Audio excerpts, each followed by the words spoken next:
Mi esposo adoraba mi cultura, hasta que descubrió que nuestra hija podría nacer con cara de árabe. Yo no discutí, pero jamás volví a mirarlo igual.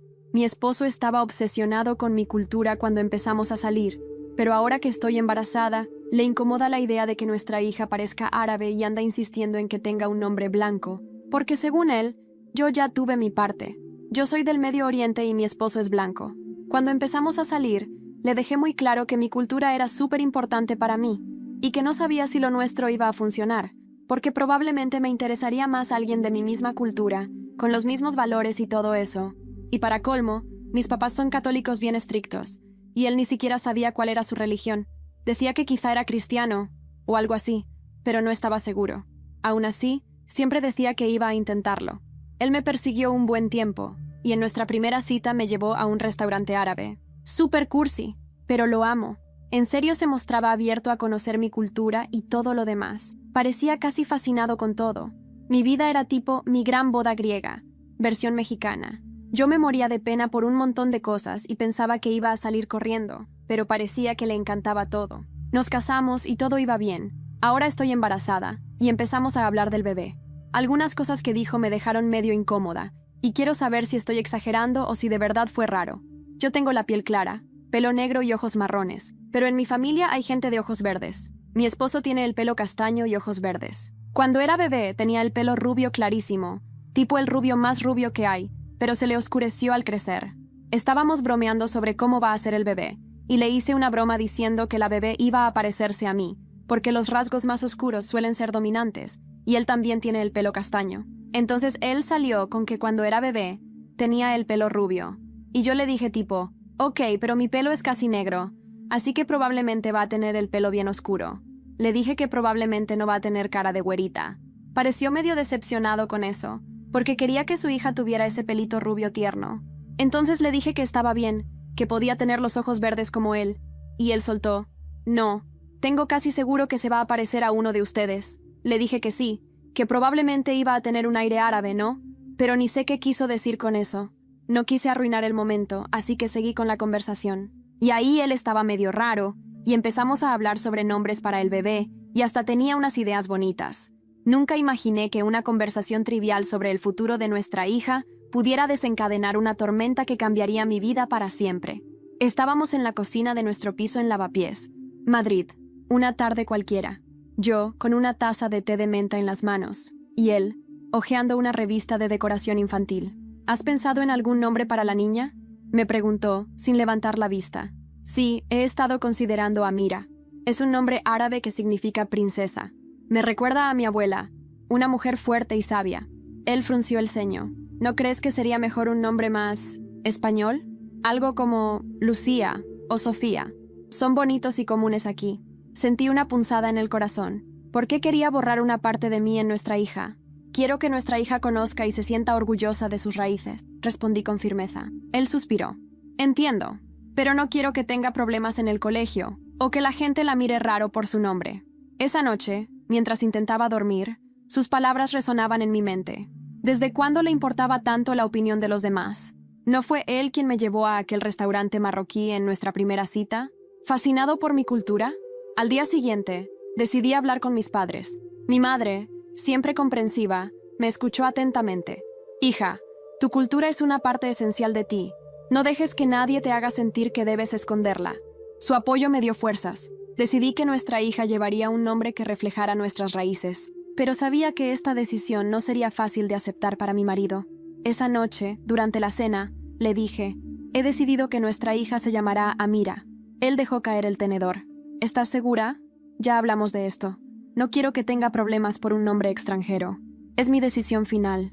Quiero que sepa de dónde viene. Se levantó de la mesa sin decir una palabra y se encerró en el estudio. Los días siguientes fueron tensos. Apenas hablábamos, hasta que una noche lo escuché hablando por teléfono con su madre. No sé qué hacer. Insiste en ponerle un nombre árabe. Me preocupa que la niña no se integre bien aquí. Mi corazón se rompió. ¿Cómo podía pensar así? Al día siguiente, le confronté. ¿De verdad crees que nuestra hija no se integrará por su nombre? Él evitó mi mirada. Solo quiero lo mejor para ella. ¿Y eso implica negar una parte de su identidad? No respondió.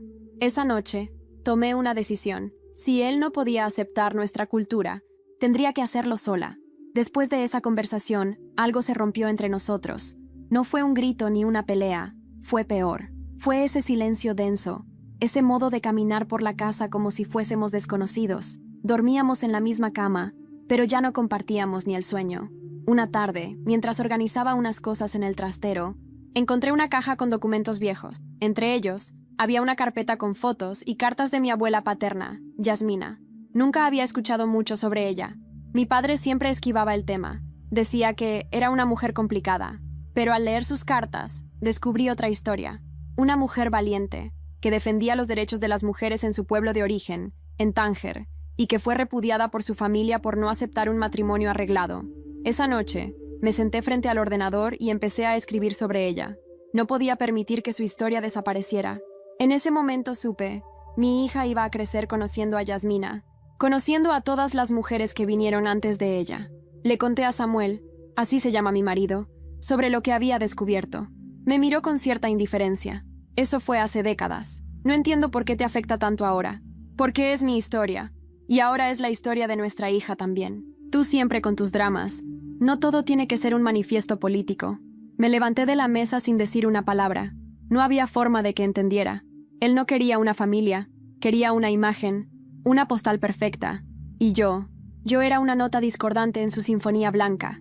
Días después, recibí un mensaje de su madre, Elena. Me pedía que reconsiderara el nombre, que pensara en lo que era mejor para todos. Fue educada, pero fría, como una advertencia velada, y eso me desató la alarma. Le respondí con cortesía y firmeza. Amira ya tiene nombre. Gracias por su preocupación. Aquella semana, Samuel empezó a llegar más tarde a casa. Decía que tenía mucho trabajo, reuniones, cenas, y yo ya no le creía. Una noche, mientras dormía, su móvil vibró. No suelo mirar cosas privadas, pero esa vez no pude evitarlo. Un mensaje. ¿Le dijiste ya que no soportas que la niña pueda parecerse a ella? El remitente era una tal Clara C. Clara. No solo me dolió por lo que implicaba el mensaje, me dolió porque confirmaba lo que yo ya sospechaba, que lo que él más temía no era el nombre, era que la niña fuera como yo. A la mañana siguiente, me miré en el espejo. No me reconocí. Parecía agotada, desgastada, apagada. Me prometí algo. No volvería a permitir que nadie apagara mi luz. Fui a ver a mi amiga Laura, que es abogada. Le conté todo, desde el rechazo cultural hasta la sospecha de infidelidad. ¿Quieres divorciarte?, me preguntó. No aún, respondí. Primero quiero asegurarme de que tengo todo en mis manos, porque no voy a permitir que le quiten a Amira lo que le pertenece. Esa misma tarde, compré una pequeña grabadora, y cada conversación, cada frase sospechosa, la guardé. Tenía que estar preparada. Lo que no esperaba era lo que vendría después. Un día, mientras recogía a Samuel de una reunión de trabajo en un restaurante, vi algo que me heló la sangre. Allí estaba él, en una mesa, riendo con una mujer rubia, joven, muy maquillada, y en la silla de al lado había un sobre amarillo. Samuel lo deslizó hacia ella con disimulo. Apreté el volante con fuerza. No era solo una infidelidad, era algo más, y ese sobre era idéntico al que contenía los documentos de nacimiento del hospital. Me quedé dentro del coche, paralizada, viendo cómo él deslizaba aquel sobre. Ella lo tomó sin hacer preguntas, como si ya lo esperara. Entonces se levantaron, y mientras él la acompañaba hacia la salida del restaurante, vi cómo la tocaba ligeramente en la espalda. Esa manera de tocar no era inocente. Era íntima, familiar. Era el mismo gesto que usaba conmigo cuando aún me miraba con amor. Esa noche no confronté a Samuel. Volvió a casa diciendo que la reunión había sido larga, que había sido un día agotador. No le dije que lo había visto. No aún, porque dentro de mí ya no había solamente dolor. Había algo más, una frialdad calculadora, una voluntad nueva. Quería entender qué estaba tramando, qué contenía ese sobre. Quería tener pruebas, no solo para protegerme, sino para destruir esa imagen impoluta que él se había esforzado tanto por mantener. En los días que siguieron, fingí normalidad.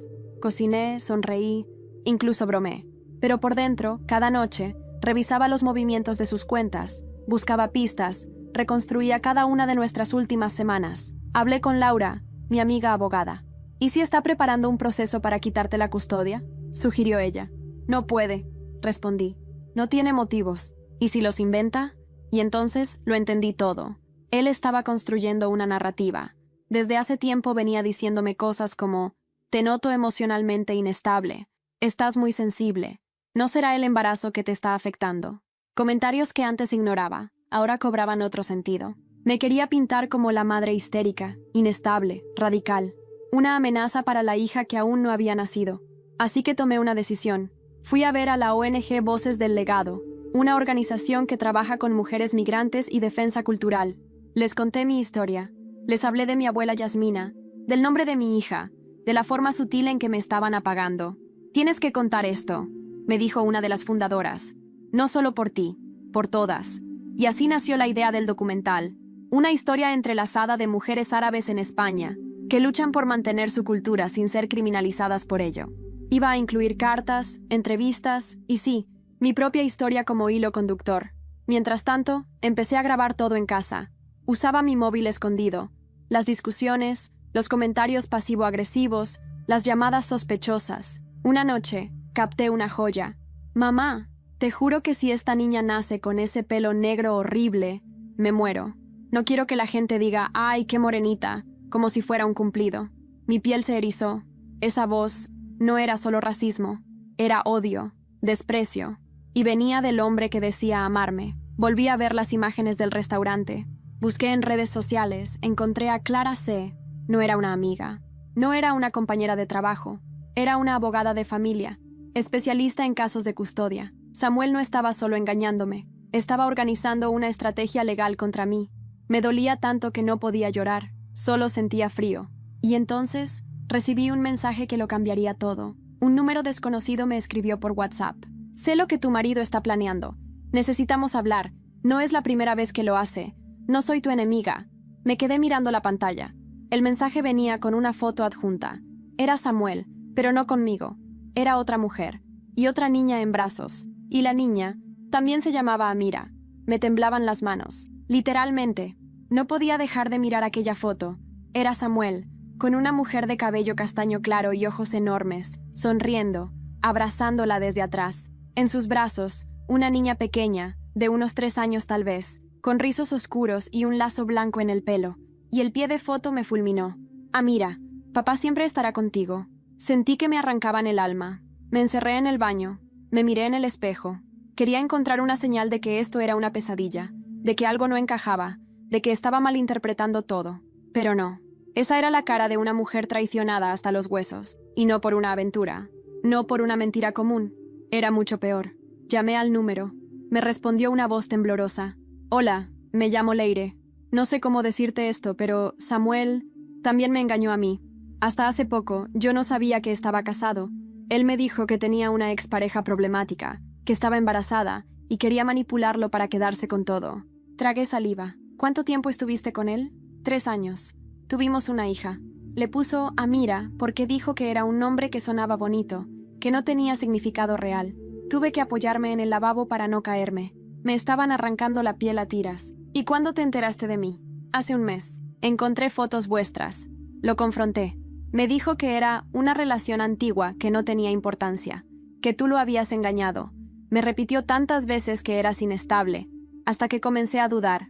Leire me contó que Samuel había intentado obtener la custodia completa de la hija que tenían, usando el mismo argumento, que ella era emocionalmente inestable y que él solo quería lo mejor para la niña.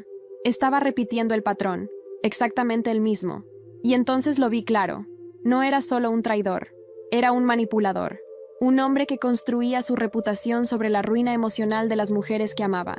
Alguien que deseaba hijas que lo adoraran, pero que despreciaba a las mujeres que las traían al mundo. Necesito tu ayuda, Leire, le dije. Lo voy a exponer, pero necesito pruebas, no solo mías, también tuyas. Hubo una pausa, y luego, su voz, decidida. Cuenta conmigo. Esa noche no dormí. Recopilé todo. Grabaciones, mensajes, fotos, capturas de pantalla. Archivé todo en un disco externo. Empecé a redactar mi testimonio para el documental con la ONG. Cada línea me hacía sangrar, pero también me hacía más fuerte, porque ya no tenía miedo. Estaba furiosa y lista. Al día siguiente, Samuel llegó a casa más temprano. Me trajo flores, me besó la frente. He pensado en lo del nombre, me dijo, con una sonrisa suave. Si de verdad es tan importante para ti, podemos llamarla Amira. Casi vomité. No le dije que ya lo sabía, que ya sabía que tenía otra hija, que le había puesto el mismo nombre como si fuera un apodo de mascota, que yo era solo otra versión de su mentira. «Gracias, amor», le dije sonriendo. «Significa mucho para mí, porque ahora yo también estaba fingiendo.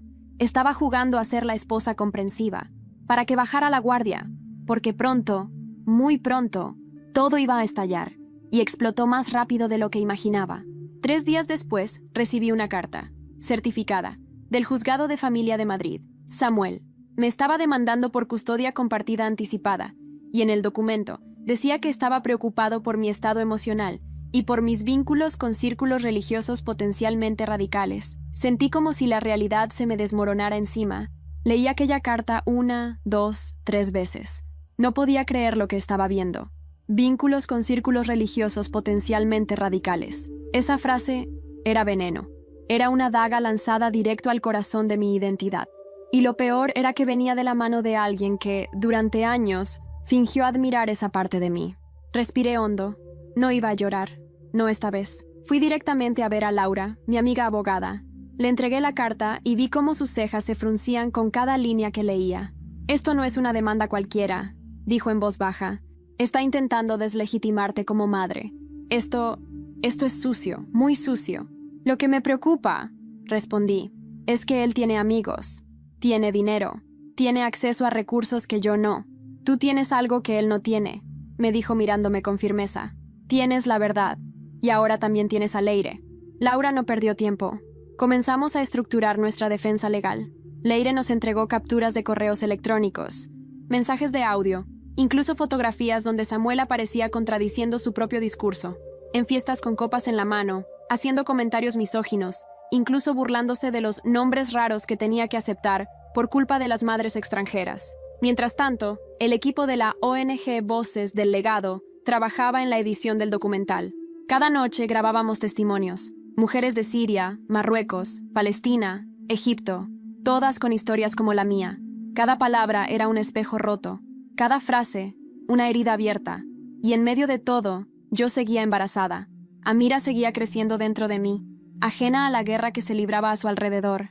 Pero cada patada, cada movimiento suyo, me recordaba por qué estaba luchando. Samuel notó mi cambio. Intentó suavizarse. Me hacía desayunos. Me escribía mensajes dulces. Me preguntaba si necesitaba ayuda con el médico. Incluso empezó a leer sobre el Islam, como si eso pudiera borrar el veneno que ya había sembrado. «He estado pensando», me dijo una noche. «Quizá podríamos hacer una ceremonia doble, algo más espiritual. Podríamos mezclar nuestras culturas para que Amira no se sienta dividida». Lo miré, sonreí, y por dentro sentí náuseas. Me parece una idea preciosa. Cada gesto suyo era más falso que el anterior. Lo estaba grabando todo, cada palabra, cada contradicción. Y entonces ocurrió algo inesperado. Una noche, cuando estaba revisando mi correo electrónico, recibí un mensaje sin asunto. El remitente era desconocido. Abrí el archivo adjunto. Era un vídeo. Samuel en una fiesta con otra mujer que no era ni yo ni Leire. Borracho, desvariando, diciendo: «Yo soy el padre. No importa quién parió. Yo soy el que da el nombre. Yo decido cómo se crían. No voy a dejar que esas fanáticas me quiten a mis hijas». Apagué el portátil. Respiré hondo y llamé a Laura. «Tenemos lo que necesitamos», le dije. «Es hora de que todos sepan quién es Samuel de verdad». Laura propuso hacer algo audaz, lanzar un avance del documental justo antes de la audiencia judicial. Un adelanto de 5 minutos donde no se revelaban rostros, pero sí voces, donde se oían las frases reales, las palabras grabadas, donde se escuchaba, por primera vez, la historia sin filtro, incluyendo la mía. Ella titubeó. «¿Estás segura de que quieres esto? Una vez salga, no habrá vuelta atrás». La miré, y no dudé. Ya estoy en guerra. No voy a quedarme callada. El vídeo fue lanzado a través de la red de la ONG. En menos de 24 horas, se volvió viral. Los comentarios comenzaron a llover. Mujeres que se sentían reflejadas. Otras que compartían experiencias similares. Incluso periodistas querían saber más. Y entonces, justo cuando pensaba que todo estaba bajo control, recibí una notificación. Samuel me estaba denunciando por difamación, pero no lo hizo él directamente. Fue su madre. Cuando vi el nombre de Elena en la denuncia, casi se me escapó una carcajada. No era una risa alegre, era amarga, seca, como si el alma misma se burlara del cinismo humano. La mujer que me miraba con desprecio en cada cena familiar, que murmuraba comentarios en voz baja sobre mi acento, que una vez dijo que ojalá el bebé heredara la nariz del padre. Ahora me denunciaba por dañar la honra de su hijo. Le mostré el documento a Laura. Ella leyó con calma, sin sorpresa. Lo están haciendo para distraerte, para agotarte emocionalmente. No caigas, pero ya no era una cuestión de aguantar, era de resistir y de volver. Esa denuncia me dejó clara una cosa. No estaban solos. Samuel y Elena eran un equipo, y ahora estaban contra mí. Ya no se trataba solo de la custodia o del nombre de Amira. Era una guerra por el control total, de mi hija, de mi historia, de mi dignidad. Decidí responder públicamente. La ONG publicó un segundo vídeo, esta vez con mi voz clara, sin distorsión. Hablé de las presiones culturales, de cómo se usan los sistemas legales para silenciar mujeres, de cómo una familia puede convertirse en una jauría si siente que su apellido está siendo ensuciado por una sangre que consideran inferior. Ese vídeo cruzó fronteras. Fue compartido en cuentas feministas de Francia, Marruecos, Argentina. Empezaron a llegarme mensajes de mujeres que vivían situaciones parecidas. Una incluso me escribió desde Sevilla. Tu historia me dio fuerza para salir de una relación con un hombre que decía amarme, pero odiaba cada parte de lo que soy. Eso me sostuvo. Porque mientras tanto, Samuel actuaba como si todo fuera normal. En casa, seguía intentando ser el esposo modelo.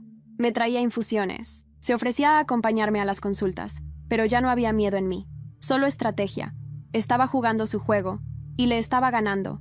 Una noche, mientras él veía la televisión, me acerqué con un sobre en la mano. Samuel, necesito hablar contigo, dije con tono neutro. Él bajó el volumen. ¿Qué pasa? Le entregué el sobre. Es un informe médico, de nuestra hija. ¿Quieres leerlo? Lo abrió. Pero dentro no había ningún informe, solo una carta. Una copia del testimonio que Leire había entregado al juzgado, narrando cómo él la manipuló, cómo le ocultó mi existencia, cómo la trató cuando ya no le servía. Su cara se desfiguró. ¿Qué es esto? Es tu realidad, y pronto será la de todos, porque esto irá al juicio, y el juez lo leerá, y decidirá si un hombre que ha manipulado a 2 mujeres y abandonado a una hija merece tener acceso a otra. Me miró como si no me reconociera. Tú no eras así. No, ya no soy la mujer que tú moldeaste. Esa noche dormí profundamente, no por sentirme segura, sino por sentirme viva. Y al día siguiente llegó la siguiente bomba. Me llamó Laura, muy temprano. Tienes que venir al juzgado. Hoy. ¿Qué ha pasado? Ha aparecido una nueva mujer, con otra hija. Dice que también es de Samuel. Colgué. Me quedé de pie, mirando el vacío.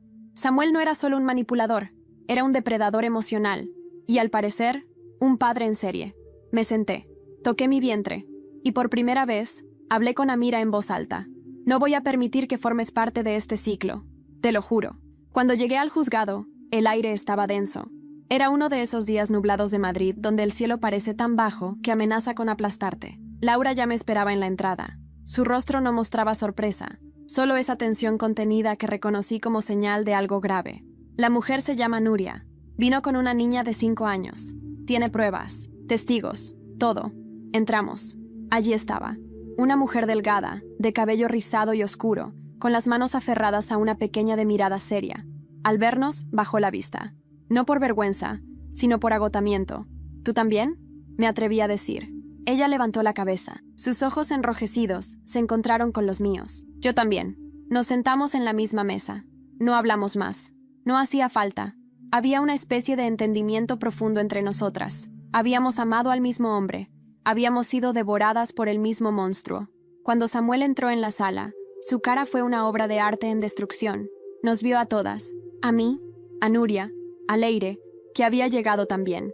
Y su cuerpo se tensó como una cuerda a punto de romperse. El juez ordenó que se suspendiera la audiencia de custodia para realizar una investigación exhaustiva. Había demasiadas variables, demasiados niños, demasiadas madres, y un padre con un patrón peligrosamente claro. Salí del juzgado sin decir una palabra, pero no fui a casa. Me dirigí directamente al estudio de la ONG. Pedí una cámara, un micrófono. Quería grabar algo personal. «Graba», le dije al técnico. Me senté, miré al lente. Mi nombre es Amira. Esta es mi historia, pero también es la historia de otras. Nos hicieron creer que estábamos locas. Nos hicieron sentir que éramos demasiado intensas, demasiado emocionales, demasiado exigentes. Pero no, solo queríamos respeto. Y nos dimos cuenta de que estábamos compartiendo el mismo infierno con distinto nombre. Hablé durante 20 minutos, con lágrimas, con rabia, con pausas largas, sin guión, solo con verdad. El vídeo fue subido con el título Carta abierta a las mujeres que alguna vez se sintieron culpables por amar a un hombre equivocado. En 3 días superó el 1.000.000 de visualizaciones. Samuel intentó contraatacar. Emitió un comunicado a través de su abogado. Decía que todo era un ataque coordinado para destruir su imagen, pero la gente ya no le creía. Demasiadas voces, demasiadas verdades. Incluso algunos medios empezaron a investigar sus actividades financieras. Había rumores de evasión, de negocios turbios, y en medio de ese caos llegó el día. Amira nació. Fue un parto largo, doloroso, pero poderoso. Me aferré al recuerdo de mi abuela Yasmina, a las mujeres que conocí en las grabaciones, a Leire, a Nuria, a cada testimonio. Cuando la tuve en mis brazos por primera vez, lloré. No por miedo, no por agotamiento. Lloré por lo que representaba. Ella era el corte del ciclo, el reinicio, el principio de algo nuevo. Bienvenida, Amira, le susurré. Este mundo puede ser cruel, pero tú vienes de una línea de mujeres que no se arrodillan. No invité a Samuel al hospital. No respondí a sus mensajes. Él insistió, suplicó, incluso amenazó, pero ya no tenía poder sobre mí. Y entonces, mientras Amira dormía a mi lado, recibí una llamada. Soy Nuria, tienes que ver esto. Me envió un enlace a un artículo. Un diario digital publicaba en exclusiva. Samuel L. Gutiérrez, empresario madrileño, acusado de falsificación de documentos y paternidad múltiple no reconocida. 3 mujeres afirman que intentó manipular el sistema judicial para obtener la custodia total de sus hijas. Se abre investigación penal. Me quedé en silencio. No sentí venganza. Sentí justicia. Y entonces, Amira abrió los ojos, y vi los de mi abuela en ella. Las noticias se expandieron como fuego en campo seco. Durante días, Samuel fue el nombre más buscado en Twitter España. Su rostro apareció en todos los noticieros, no como el emprendedor ejemplar que había vendido durante años, sino como un manipulador en serie, envuelto en escándalos de custodia, fraude y hasta una denuncia anónima por abuso emocional continuado. La caída fue tan sonora como su arrogancia. En menos de una semana, perdió contratos, socios comerciales, amigos influyentes. Su propia empresa emitió un comunicado donde lo suspendían temporalmente de sus funciones mientras se investigaban los hechos. Temporariamente, por ahora. Yo observaba todo desde mi sofá, con Amira dormida sobre mi pecho. Cada noticia, cada comentario, era como una caricia reparadora a una herida abierta durante años. Pero no me regodeaba en la venganza. No lo necesitaba. Lo que sentía era más complejo. Era un cierre, una redención lenta, como agua que finalmente deja de gotear en un techo agrietado. Y entonces llegó la invitación. Una periodista del programa Voces Visibles me propuso una entrevista en prime time. Quería contar mi historia completa, ya no solo como víctima, sino como una de las mujeres que se atrevieron a ponerle nombre y rostro al abuso emocional encubierto. Dudé. Por mí, no por Samuel. Dudé por Amira. ¿Era justo exponer nuestra vida así? Esa noche, hablé con Leire y Nuria. Hicimos una videollamada. Tienes que hacerlo, me dijo Nuria sin rodeos. No por ti, no por mí, por todas las que no pueden hablar. Leire asintió. La historia ya no es tuya sola, Samira. Es de muchas, pero tú tienes la voz, y te están escuchando. Acepté. El plató era frío, profesional. Sentí las cámaras como bisturís apuntando a mi piel, pero también como focos que finalmente me permitían iluminar lo que llevaba años a oscuras. Hablé de Samuel, sí, pero sobre todo, hablé de cómo el silencio mata lentamente. Cómo la violencia no siempre es un golpe. A veces es una frase repetida hasta el cansancio. Una invalidación constante. Un amor que aprieta como una soga disfrazada de abrazo. Cuando la entrevista terminó, la periodista me tocó la mano. Gracias por tu valentía. Esa palabra, valentía, nunca me había sonado tan real. Salí del canal, encendí el móvil. Cientos de mensajes. Mujeres de todas partes. Hombres también, reconociendo errores, preguntando cómo ser mejores padres, mejores parejas. Alguien incluso me escribió: mi madre nunca se atrevió a hablar. Gracias por hacerlo tú. Mientras tanto, Samuel estaba desaparecido. No asistía a las audiencias. Su abogado pedía prórrogas. Las redes estaban llenas de especulaciones. Que se había ido de Madrid, que había huido a Portugal, que estaba rehaciendo su vida. Pero no importaba, porque el sistema, por una vez, estaba funcionando. Una jueza ordenó una investigación completa de sus antecedentes. Se solicitaron pruebas de ADN de todas las menores involucradas. Y en paralelo, los movimientos financieros de su empresa fueron puestos bajo la lupa. Y como si el destino aún tuviera una carta guardada, recibí una carta manuscrita. Era de Elena. Samira, nunca quise hacerte daño, solo quise proteger a mi hijo. Pero ahora veo en qué se ha convertido. Tú tenías razón. Perdón. No respondí. No por rencor, sino porque hay perdones que no hacen falta decir en voz alta. Y entonces, mientras estaba en casa, alimentando a Amira, recibí la llamada de una de las productoras del documental. Tenemos fecha de estreno, y quieren que tú presentes la apertura. ¿Estás lista? Me reí. No sé si estoy lista, pero sí sé que estoy dispuesta. Ella respondió con una sonrisa que se notaba incluso a través del teléfono. Entonces prepárate, porque tu historia va a abrir muchas puertas. Y colgué. Con Amira en brazos, miré al cielo de Madrid desde la ventana. Ahora sí, princesa, vas a llevar ese nombre con orgullo. La noche del estreno del documental fue como caminar sobre brasas descalza, pero con la cabeza en alto. Me maquillé con calma, me puse un vestido sencillo, color azul marino, como el cielo antes del amanecer, y colgué un colgante que había sido de mi abuela Yasmina. No era oro, no era brillante, era de cobre antiguo, con una inscripción en árabe que decía, la verdad florece en el silencio. Lo sentí latir contra mi pecho como un segundo corazón. La sala del Círculo de Bellas Artes estaba llena. Periodistas, activistas, mujeres con pañuelos, sin pañuelos, con bebés, con cicatrices. Ninguna de nosotras era igual, y sin embargo, todas nos reconocíamos. El documental comenzó sin presentación, solo silencio. Y luego, una voz, la mía. Me llamo Samira, soy madre, soy árabe, y ya no tengo miedo. Las imágenes de otras mujeres siguieron, historias como la mía, peores incluso. Una mujer de Alepo que perdió a su hijo por una ley injusta, otra de Ceuta, que vivía bajo amenazas constantes. Cada palabra era un golpe, pero no nos hundía, nos alzaba. Cuando las luces se encendieron, hubo silencio, un silencio de respeto, de shock, de gratitud, y entonces, una ovación, lenta al principio, y luego ensordecedora. Subí al escenario. No tenía un discurso preparado. No quiero dar las gracias, empecé. Quiero compartirlas, porque esto no lo hice sola. Lo hicimos juntas. Mis ojos recorrieron la sala. Vi a Leire, a Nuria, a Laura, a las mujeres de la ONG, a mi madre, ella sentada en primera fila, con su rosario en la mano y las lágrimas en los ojos. Gracias por no pedirme que me callara, le dije desde el escenario, por no tener miedo de mi rabia. Y ella, entre lágrimas, asintió. La noche terminó con abrazos, cámaras, entrevistas, pero yo me fui antes. Quería cerrar el día de otra forma. Me dirigí a Lavapiés, a la casa de mi infancia. Mi padre me esperaba en la puerta. No habíamos hablado mucho desde que todo estalló. Él siempre fue rígido, reservado, pero esa noche me abrazó sin decir nada. En la sala me mostró algo que me dejó sin aliento. Un baúl, viejo, polvoriento, con la palabra Yasmina tallada en la tapa. Lo abrimos juntos. Dentro había cartas, fotografías en blanco y negro, un libro de poemas escrito a mano. Mi abuela era poeta, activista. Había escrito en revistas clandestinas durante los años de represión en Marruecos, y mi padre lo había guardado todo en secreto. ¿Por qué nunca me hablaste de esto?, pregunté con voz entrecortada. Porque me daba miedo que siguieras sus pasos, respondió. Y ahora veo que era lo mejor que podías haber hecho.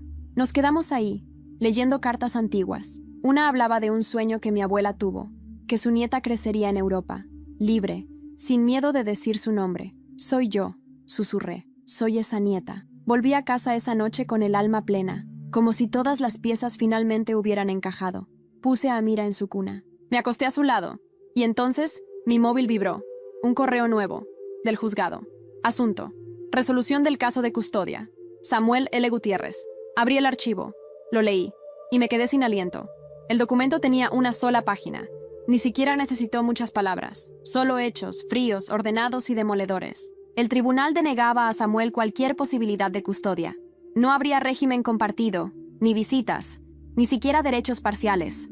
La jueza lo calificó como un riesgo emocional para el desarrollo de la menor. Me quedé en silencio, con el móvil temblando en mis manos. No lloré, no grité, solo respiré. Una respiración larga, profunda.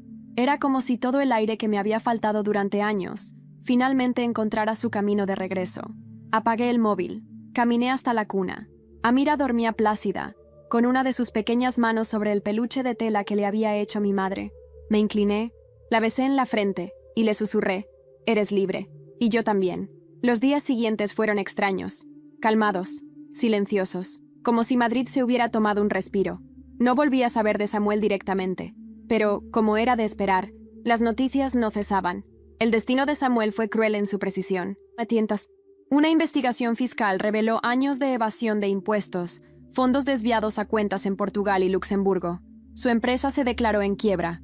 Fue imputado por fraude. Su reputación quedó arruinada. Las redes sociales no lo perdonaron. Ni sus ex-socios, ni sus amigos. Nadie.